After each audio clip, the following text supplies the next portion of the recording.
Hello. मेरे प्यारे बच्चों, आप सब कैसे हो। आशा है कि आप सब स्वस्थ होगे, मस्त होगे और आपकी 10th क्लास बोर्ड की पढ़ाई अच्छे से चल रही होगी। तो आज हम आपको गणित में यानी मैथ में हम आपको वस्तुनिष्ठ प्रश्न लेकर आए हैं, जिन्हें वस्तुनिष्ठ प्रश्न यानी 1 नंबर के अंक के नाम से जाना जाता है, जो कि 1 नंबर अंक में आते हैं। तो हम अध्याय 6 यानी कि प्रश्नावली 6 के वस्तुनिष्ठ प्रश्न लेकर आए हैं। तो वस्तुनिष्ठ प्रश्न, चलिए हम सबसे पहले वस्तुनिष्ठ प्रश्न में करते हैं बहुविकल्पीय प्रश्न। सबसे पहले वस्तुनिष्ठ प्रश्न में हम करेंगे बहुविकल्पीय प्रश्न। तो पहला क्वेश्चन कहता है, देखिए, किसी चक्रीय चतुर्भुज का एक कोण 60 डिग्री है तो उसका सम्मुख कोण का मान होगा। क्वेश्चन क्या है, क्वेश्चन को अच्छे से समझना है पहले, उसके बाद आपको आंसर देना है। तो क्या कहता है, किसी चक्रीय चतुर्भुज का एक कोण 60 डिग्री है तो उसका सम्मुख कोण का मान होगा, कितना होगा, 120 डिग्री। तो उसके सम्मुख कोण का मान कितना हो जाएगा, 120 डिग्री। चलिए अब दूसरा क्वेश्चन पढ़ते हैं। ए बी सी और बी डी ई दो समबाहु त्रिभुज इस प्रकार हैं कि डी भुजा बी सी का मध्य बिंदु है। क्या जाएगा, डी भुजा बी सी का मध्य बिंदु है। त्रिभुजों ए बी सी और बी डी ई के क्षेत्रफलों का अनुपात कितना है, 4:1। क्या जाएगा, क्षेत्रफलों का अनुपात कितना है, 4:1। चलिए तीसरा क्वेश्चन लेते हैं। त्रिभुज के तीनों अंतः कोणों का योग कितना होता है, 180 डिग्री। तो त्रिभुज के तीनों कोणों का योग 180 डिग्री होता है। चलिए अगला क्वेश्चन, समकोण त्रिभुज में सबसे बड़ी भुजा है, क्या है, समकोण त्रिभुज में सबसे बड़ी भुजा क्या है, कर्ण। क्लियर। चलिए अगला क्वेश्चन, यदि किसी त्रिभुज की एक भुजा के समांतर अन्य दो भुजाओं को भिन्न भिन्न बिंदुओं पर प्रतिच्छेद करने के लिए एक रेखा खींची जाए तो ये अन्य दो भुजाएं एक ही अनुपात में विभाजित हो जाती हैं। इस कथन को निम्नलिखित नाम से जाना जाता है। ठीक है, चलिए आगे क्वेश्चन पढ़ते हैं हम। यदि किसी त्रिभुज की एक भुजा के समांतर अन्य दो भुजाओं को भिन्न भिन्न बिंदुओं पर प्रतिच्छेद करने के लिए एक रेखा खींची जाए तो ये अन्य दो भुजाएं एक ही अनुपात में विभाजित हो जाती हैं। इस कथन को निम्नलिखित नाम से जाना जाता है। किस नाम से जाना जाता है, आधारभूत अनुपातिकता प्रमेय। किस नाम से, आधारभूत अनुपातिका प्रमेय से। अगला क्वेश्चन क्या है, त्रिभुज ए बी सी में ए बी बराबर 6√3 सेंटीमीटर, ए सी बराबर 12 सेंटीमीटर और बी सी बराबर 6 सेंटीमीटर है, तब कोण बी का मान होगा। क्या है क्वेश्चन, त्रिभुज ए बी सी में ए बी बराबर 6√3 सेंटीमीटर, ए सी बराबर 12 सेंटीमीटर और बी सी बराबर 6 सेंटीमीटर है, तब कोण बी का मान होगा, कितना होगा, 90 डिग्री होगा। कोण बी का मान कितना होगा, 90 डिग्री। चलिए अगला क्वेश्चन, किसी त्रिभुज ए बी सी में डी ई बराबर ए बी तथा सी डी बराबर 3 सेंटीमीटर, ई सी बराबर 4 सेंटीमीटर, बी ई बराबर 6 सेंटीमीटर, तब डी ए होगा। तो क्वेश्चन को अच्छे से आपको समझना है पहले, फिर उसके बाद आपको आंसर क्लियर करना है। तो क्वेश्चन को देखिए पहले, अब हम ध्यान से पढ़ते हैं। देखिए, किसी त्रिभुज ए बी सी में, ठीक है, डी ई बराबर ए बी तथा सी डी बराबर 3 सेंटीमीटर, ई सी बराबर 4 सेंटीमीटर, बी ई बराबर 6 सेंटीमीटर, तब डी ए होगा, कितना होगा, तब डी ए होगा, कितना होगा, 4.5 सेंटीमीटर। क्लियर। चलिए अगला क्वेश्चन लेते हैं। यदि एक त्रिभुज में किसी एक भुजा का वर्ग अन्य दो भुजाओं के वर्गों के योग के बराबर हो तो पहली भुजा का सम्मुख कोण होगा। क्या है, यदि किसी एक त्रिभुज में किसी एक भुजा का वर्ग अन्य दो भुजाओं के वर्गों के योग के बराबर हो तो पहली भुजा का सम्मुख कोण होगा 90 डिग्री। क्लियर। चलिए अगला क्वेश्चन, किसी त्रिभुज ए बी सी में डी ई बराबर बी सी है तो ए डी बराबर एक्स, डी बी बराबर x-2, ए ई बराबर x+2 तथा ई सी बराबर x-1, तब x का मान होगा। क्या है, किसी त्रिभुज ए बी सी में डी ई बराबर बी सी है तो ए डी बराबर x, डी बी बराबर x-2, ए ई बराबर x+2 तथा ई सी बराबर x-1, तब x का मान कितना होगा, 4 होगा। क्लियर। तो आपको ये अच्छे से क्वेश्चन समझ में आ गए होंगे। और अगर कोई भी डाउट है तो आप हमसे कमेंट में पूछिएगा। चलिए तो अगला हम क्वेश्चन लेते हैं। चलिए तो अगला क्वेश्चन, समरूपता के लिए आवश्यक प्रतिबंध है। क्या है? समरूपता के लिए आवश्यक प्रतिबंध है। तो क्या प्रतिबंध रहेगा? कोण कोण कोण समरूपता, कोण कोण समरूपता, कोण भुजा कोण समरूपता, या उपरोक्त सभी। तो इसका आंसर क्या रहेगा कि समरूपता के लिए आवश्यक प्रतिबंध उपरोक्त सभी आ जाएगा, यानी कोण कोण कोण समरूपता भी होगा, कोण कोण समरूपता है, और कोण भुजा कोण समरूपता, यानी तीनों ऑप्शन सही है। तो इसका आंसर आएगा उपरोक्त सभी। चलिए अगला क्वेश्चन पढ़ते हैं। दो समरूप त्रिभुजों के भुजाओं का अनुपात 4:9 है, तो त्रिभुजों के क्षेत्रफलों का अनुपात क्या होगा? क्या क्वेश्चन क्या कहता है? दो समरूप त्रिभुजों के भुजाओं का अनुपात 4:9 है, तो त्रिभुजों के क्षेत्रफलों का अनुपात क्या होगा? क्या होगा? 16:81। क्या हो जाएगा? 16:81। चलिए अगला क्वेश्चन पढ़ते हैं। पाइथागोरस प्रमेय भारत में निम्न गणितज्ञ द्वारा दिया गया था। पाइथागोरस प्रमेय भारत में निम्न गणितज्ञ द्वारा दिया गया था। किसके द्वारा? बोधायन। किसके द्वारा? बोधायन। चलिए, प्रसिद्ध यूनानी गणितज्ञ थेल्स का समय काल है। प्रसिद्ध यूनानी गणितज्ञ थेल्स का समय काल क्या आ जाएगा? समय काल सायूपीयू 640 और 546। क्या जाएगा? प्रसिद्ध यूनानी गणितज्ञ थेल्स का समय काल है सायूपीयू 640 - 546। तो देखिए हमारे अध्याय 6 के हमारे वस्तुनिष्ठ प्रश्न हो चुके हैं इधर ही तक। तो आप लोगों को अगर कोई डाउट है तो आप हमसे पूछ सकते हैं। तो हमारे वस्तुनिष्ठ प्रश्न हो चुके हैं। अब हमारे पास आ गई है रिक्त स्थानों की पूर्ति की बारी। रिक्त स्थानों की पूर्ति यानी खाली स्थान। ठीक है, तो चलिए अब हम खाली स्थान भी शुरू कर लेते हैं। तो पहला प्रश्न हमारे दिया है, सभी खाली स्थान दिया है। त्रिभुज समरूप होते हैं। कैसे होते हैं?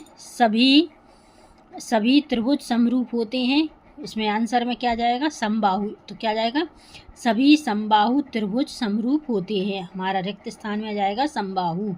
तो इसका आंसर रहेगा समबाहु। सभी समबाहु त्रिभुज समरूप होते हैं।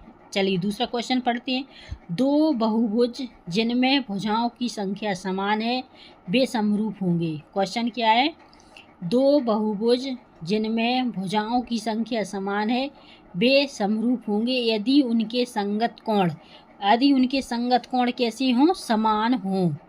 क्या हो जाएगा इसका आंसर? समान हों। दो बहुभुज जिनमें भुजाओं की संख्या समान है, वे समरूप होंगे यदि उनके संगत कोण, इधर आ जाएगा आंसर में, समान हो। ठीक है। चलिए प्रश्न नंबर 3। यदि दो त्रिभुज सर्वांग सम हों तो वे भी होंगे। यदि दो त्रिभुज सर्वांग सम हों तो वे समरूप भी होंगे। क्या जाएगा इसमें? समरूप। ठीक है, चलिए अगला क्वेश्चन लेते हैं। त्रिभुज के एक कोण का समद्विभाजक सम्मुख भुजा दो को समद्विभाजित करता हो तो त्रिभुज। क्या जाएगा? त्रिभुज के एक कोण का समद्विभाजक सम्मुख भुजा को समद्विभाजित करता हो तो आंसर में क्या जाएगा? त्रिभुज समद्विबाहु त्रिभुज होगा। इसमें आ जाएगा समद्विबाहु त्रिभुज होगा। चलिए पांचवा पढ़ते हैं। दो त्रिभुजों के संगत कोण बराबर हों तो त्रिभुज होंगे। क्या जाएगा? दो त्रिभुजों के संगत कोण बराबर हों तो त्रिभुज कैसे हो जाएंगे? समरूप होंगे। क्या जाएगा? समरूप होंगे। चलिए क्वेश्चन नंबर 6। यदि दो त्रिभुजों की भुजाएं समानुपात हैं तो त्रिभुज होंगे। यदि दो त्रिभुजों की भुजाएं समानुपात में हैं तो त्रिभुज कैसे होंगे? समरूप होंगे। इधर क्या आ जाएगा? समरूप। क्लियर। चलिए अब 7वां ले लेते हैं। समान त्रिज्या वाले सभी वृत्त होते हैं। समान त्रिज्या वाले सभी वृत्त कैसे होते हैं? सर्वांग सम। समान त्रिज्या वाले वृत्त सभी कैसे होते हैं? सर्वांग सम। तो इधर आ जाएगा सर्वांग सम। चलिए 8वां लेते हैं। एक बहुभुज किसी तीसरे बहुभुज के समरूप है। क्या जाएगा? एक बहुभुज किसी तीसरे बहुभुज के समरूप है तो पहला बहुभुज तीसरे बहुभुज के होगा। देखिए क्वेश्चन को ध्यान से आपको देखना है। पहले एक बहुभुज किसी तीसरे बहुभुज के समरूप है तो पहला बहुभुज तीसरे बहुभुज के इधर क्या जाएगा? समरूप होगा। क्या जाएगा? समरूप होगा। चलिए 9वां क्वेश्चन, दो समान कोणिक त्रिभुजों में उनकी संगत भुजाओं का अनुपात सदैव। क्या जाएगा? दो समान कोणिक त्रिभुजों में उनकी संगत भुजाओं का अनुपात सदैव समान होता है। तो हमारा आंसर में क्या जाएगा? समान। क्लियर?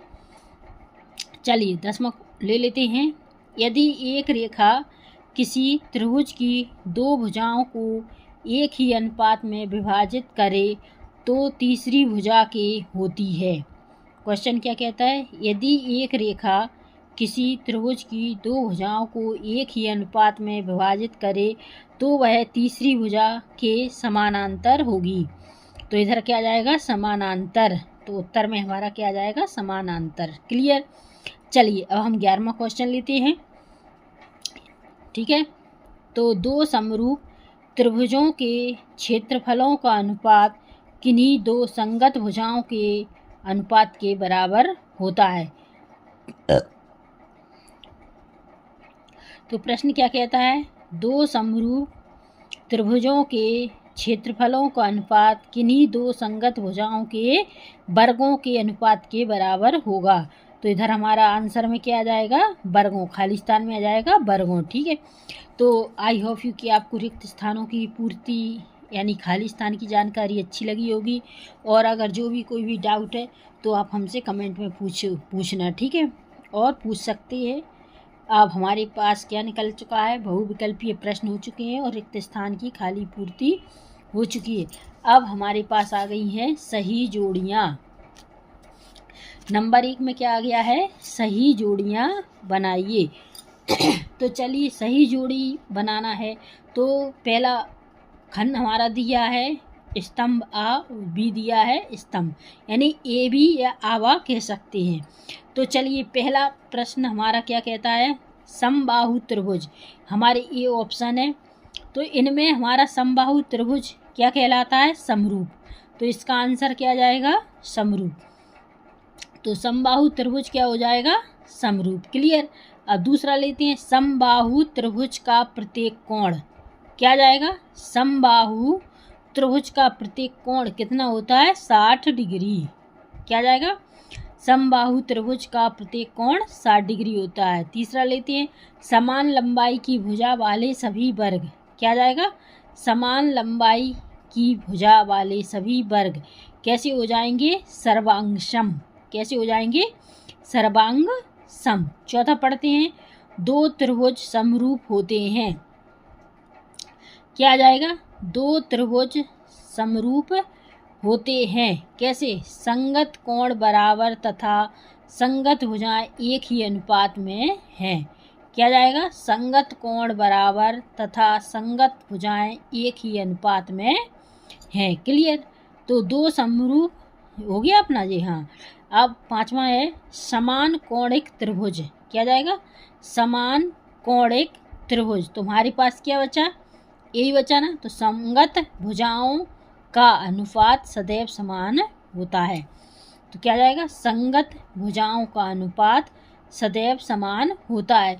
तो हमारी ये सही जोड़ी कैसी लगी है आपको और समझ में आई है तो कमेंट कीजिए। ठीक है, आप एक सही जोड़ी दी थी तो इसी में अब हमारे प्रश्नावली में सही जोड़ी एक और दी है तो इसको भी हम अच्छे से कर लेते हैं ताकि जो भी आ जाए आपको तो करना है तो करेंगे ही। ठीक है, चलिए पहला क्वेश्चन दिया है, त्रिभुज समरूप होते हैं।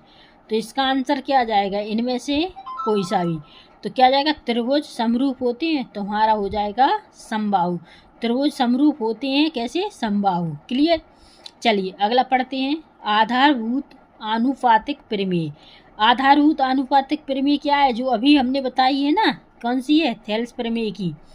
आधारभूत अनुपातिक प्रमेय हमारी किस में आ गई थी? नंबर 1 यानी वस्तुनिष्ठ प्रश्न में आ गई थी। ठीक है, आधारभूत अनुपातिक प्रमेय यानी समरूप। चलिए अब क्वेश्चन क्या कहता है, सभी वर्ग होते हैं।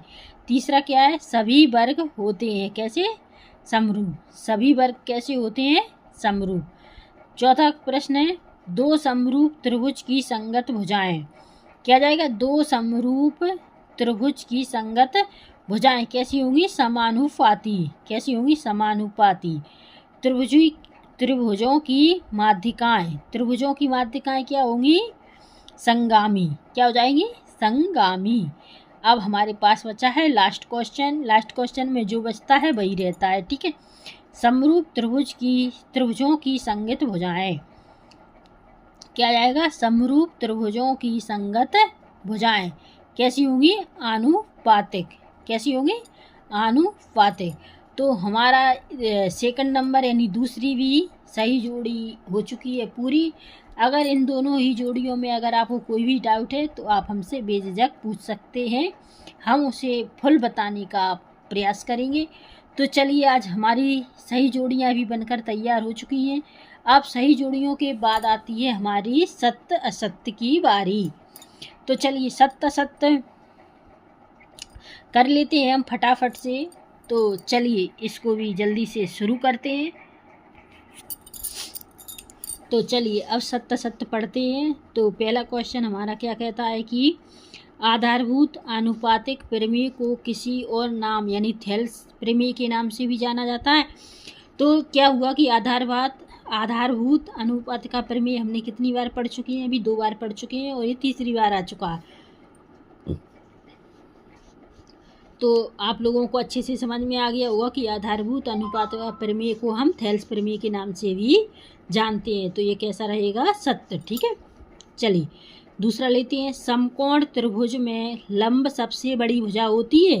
क्या है, समकोण त्रिभुज में लंब सबसे बड़ी भुजा होती है, नहीं होती है ना। तो ये कैसा आ जाएगा, असत्य। चलिए तीसरा लेते हैं, यदि दो समकोण त्रिभुजों में एक त्रिभुज का कर्ण तथा एक भुजा दूसरे त्रिभुज के कर्ण तथा एक भुजा के समानुपाती हो तो दोनों त्रिभुज समरूप होते हैं। तो देखिए एक बार और पढ़ते हैं हम इस क्वेश्चन को तो अच्छे से समझ में आ जाएगा आप लोगों को। यदि दो समकोण त्रिभुजों में एक त्रिभुज का कर्ण तथा एक भुजा दूसरे त्रिभुज के कर्ण तथा एक भुजा के समानुपाती हों तो दोनों त्रिभुज समरूप होते हैं। जी हाँ होते हैं। तो इसका आंसर आ जाएगा सत्य। चलिए चौथा लेते हैं, सभी सर्वांग सम आकृतियाँ समरूप होती हैं परंतु इसका विलोम सत्य नहीं होता है। सभी सर्वांग सम आकृतियाँ समरूप होती हैं परंतु इसका विलोम सत्य नहीं होता है। तो ये आ जाएगा सत्य, ठीक है। दो आकृतियों के आकार असमान होने पर वह समरूप आकृतियाँ कहलाती हैं। क्या जाएगा, दो आकृतियों के आकार असमान होने पर वह समरूप आकृतियाँ कहलाती हैं। क्या कहलाती हैं, ये सत्य हो जाएगा, ये असत्य हो जाएगा। क्लियर। चलिए छठवां लेते हैं, समान लंबाई की भुजा वाले सभी समबाहु त्रिभुज सर्वांग सम होते हैं। क्या जाएगा, समान लंबाई की भुजा वाले सभी समबाहु त्रिभुज सर्वांग सम होते हैं। जी हाँ होते हैं। तो इसका आ जाएगा सत्य। क्लियर। चलिए अगला लेते हैं, दो समरूप आकृतियों के आकार समान होते हैं परंतु इनके आमाप समान होना आवश्यक नहीं है। क्वेश्चन क्या कहता है, दो समरूप आकृतियों के आकार समान होते हैं परंतु इनके आमाप समान होना आवश्यक नहीं है। तो ये कैसा आ जाएगा, सत्य है, यानी कि ये सत्य है। चलिए आठवां लेते हैं, सभी सर्वांग सम आकृतियाँ समरूप होती हैं परंतु सभी समरूप आकृतियाँ सर्वांग सम नहीं होती हैं। क्या क्वेश्चन क्या कहता है, सभी सर्वांग सम आकृतियाँ समरूप होती हैं। जी हाँ होती हैं परंतु सभी समरूप आकृतियाँ सर्वांग सम नहीं होती हैं। हाँ जी नहीं होती हैं। तो ये कैसा आ जाएगा, सत्य है। क्लियर। वैसे भी आपको समझ में आ गया होगा ये सत्य है। 9वां क्वेश्चन है, सभी वर्ग समरूप होते हैं। क्या जाएगा, सभी वर्ग समरूप होते हैं। जी हाँ होते हैं। तो ये कैसा आ जाएगा, सत्य है। सत्य है। और ये देखिए 2019 में पूछा गया प्रश्न है, तो इसको आपको अच्छे से कर लेना है। सभी वर्ग समरूप होते हैं, जी हाँ होते हैं, तो ये आ जाएगा सत्य। चलिए 10वां क्वेश्चन लेते हैं। समरूप त्रिभुजों का क्षेत्रफल सदैव बराबर होता है, क्या जाएगा? समरूप त्रिभुजों का क्षेत्रफल सदैव बराबर होता है, नहीं होता है, तो ये कैसा आ जाएगा? असत्य। ठीक है, चलिए अब 11वें क्वेश्चन पर आ चुके हैं। दो त्रिभुजों में संगत कोण बराबर हों तो उनकी संगत भुजाएं एक ही अनुपात में समानुपाती होती हैं और इसलिए ये त्रिभुज समरूप होते हैं। क्या जाएगा? दो त्रिभुजों में संगत कोण बराबर हों तो उनकी संगत भुजाएं एक ही अनुपात में समानुपाती होती हैं और इसलिए ये त्रिभुज समरूप होते हैं। तो क्या जाएगा इसका आंसर? सही। तो इसको क्या कहेंगे हम? इसका आंसर सही यानी सत्य है। तो अभी तक आप लोगों ने 11 पढ़ लिए हैं सत्य सत्य के, और अगर इनमें अगर कोई डाउट है तो आप हमसे पूछिएगा। चलिए फिर अगला लेते हैं हम। चलिए 12वां प्रश्न आ चुका है हमारा। तो क्या कहता है प्रश्न? यदि एक त्रिभुज के दो कोण एक अन्य त्रिभुज के क्रमशः दो कोणों के बराबर हों तो त्रिभुज समरूप होते हैं।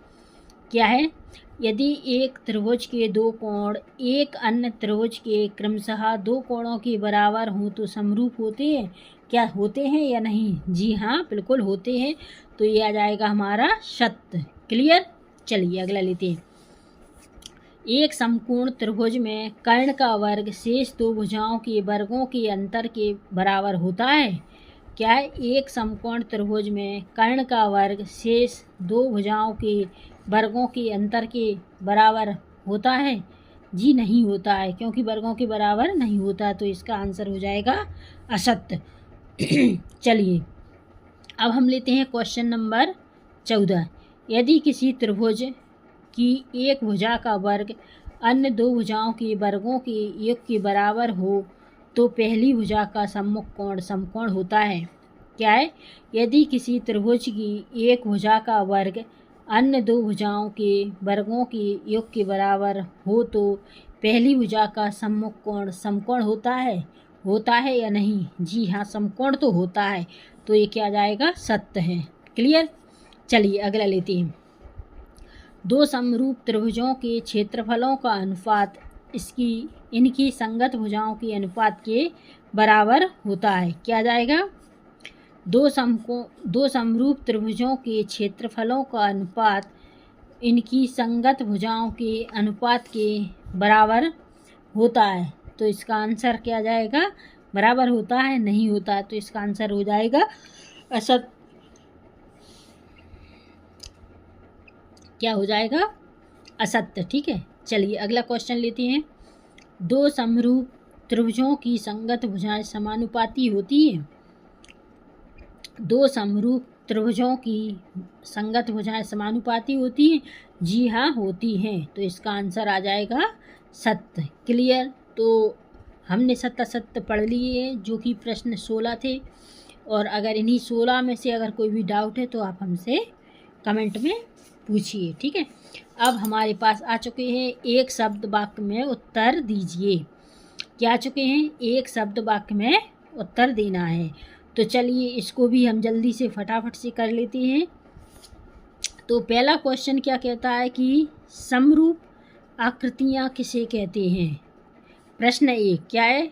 समरूप आकृतियाँ किसे कहते हैं? तो समरूप आकृतियाँ किसे कहते हैं, इसका उत्तर हमें एक वाक्य में देना है। तो देखिए, वे दो आकृतियाँ जिनके आकार समान हो। क्या है? वे दो आकृतियाँ जिनके आकार समान हो परंतु आवश्यक रूप से आमाप समान ना हो। क्या? परंतु आवश्यक रूप से आमाप समान ना हो समरूप आकृतियाँ कहलाती हैं। क्लियर? इतना आप लोगों को अच्छे से समझ में आ गया होगा कि समरूप आकृतियाँ किसे कहते हैं। तो समरूप आकृतियाँ किसे कहते हैं, आपका ये उत्तर रहा। क्लियर? चलिए अब हम अगले क्वेश्चन पर आते हैं। क्वेश्चन क्या कहता है? दो त्रिभुज सर्वांग सम कब होते हैं? क्या गया? दो त्रिभुज सर्वांग सम कब होते हैं? तो कब होते हैं, तो इसका उत्तर हम जान लेते हैं। दो त्रिभुज सर्वांग सम तब कहे जाते हैं जब उनके आकार और आमाप समान होते हैं। क्या कहेंगे? दो त्रिभुज सर्वांग सम कब होते हैं? तो दो त्रिभुज सर्वांग सम तब कहे जाते हैं जब उनके आकार और आमाप समान होते हैं, तब उन्हें हम क्या कहते हैं? दो त्रिभुज सर्वांग सम कहते हैं। क्लियर? तो आप लोगों को अगर इसमें भी कोई डाउट है तो आप हमसे पूछ सकते हैं। चलिए अगला क्वेश्चन लेते हैं। अगला क्वेश्चन क्या कहता है? थेल्स प्रमेय का कथन लिखिए। ठीक है, थेल्स प्रमेय को ही हम क्या कहते हैं? आधारभूत समानुपातिका प्रमेय का कथन लिखिए। अगर आपका इन दोनों क्वेश्चन में से एक क्वेश्चन आ जाता है तो ये क्या है? थेल्स प्रमेय का है। तो थेल्स प्रमेय का कथन लिखिए अथवा आधारभूत समानुपातिका प्रमेय का कथन लिखिए। तो चलिए हम इसको पढ़ते हैं। यदि किसी त्रिभुज की एक भुजा के उत्तर है अब, ठीक है, यदि किसी त्रिभुज की एक भुजा के समानांतर अन्य दो भुजाओं को भिन्न भिन्न बिंदुओं पर प्रतिच्छेद करने के लिए एक रेखा खींची जाए तो ये अन्य दो भुजाएं एक ही अनुपात में विभाजित हो जाती हैं। देखिए इसको दोबारा से कर लेते हैं क्योंकि ये देखिए 2024 यानी इसी साल पूछा गया प्रश्न है, तो इसको आपको अच्छे से कर लेना है। तो इसको हम एक बार और पढ़ के बताते हैं। यदि किसी त्रिभुज की एक भुजा के समानांतर अन्य दो भुजाओं को भिन्न भिन्न बिंदुओं पर प्रतिच्छेद करने के लिए एक रेखा खींची जाए तो ये अन्य दो भुजाएं एक ही अनुपात में विभाजित हो जाती हैं। तो इसको आपको अच्छे से कर लेना है, ये प्रश्न आ चुका है। ठीक है, तो चलिए अगला क्वेश्चन है। अभी थेल्स प्रमेय का कथन था, अब क्या आ गया? थेल्स प्रमेय का विलोम लिखिए। क्या एक प्रश्न? थेल्स प्रमेय का विलोम लिखिए।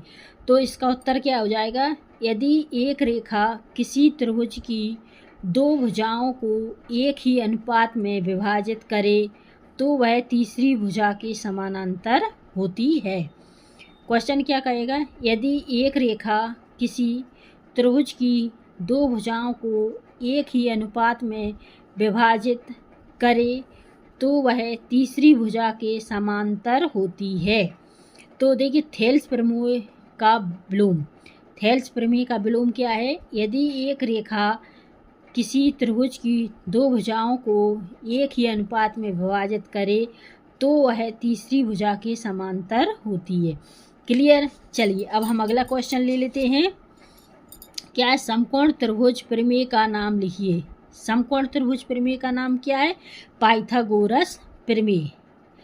ये कितना इजी क्वेश्चन है ना। समकोण त्रिभुज प्रमेय का नाम क्या है? पाइथागोरस प्रमेय। और ये देखिए 2022 में पूछा गया क्वेश्चन है, तो इसको आपको अच्छे से कर लेना है। चलिए अब पाइथागोरस प्रमेय का कथन लिखिए। पाइथागोरस प्रमेय का कथन, तो चलिए पाइथागोरस प्रमेय का कथन क्या करते हैं हम? एक समकोण त्रिभुज में कर्ण का वर्ग शेष दो भुजाओं के वर्गों के योग के बराबर होता है। क्या जाएगा प्रश्न?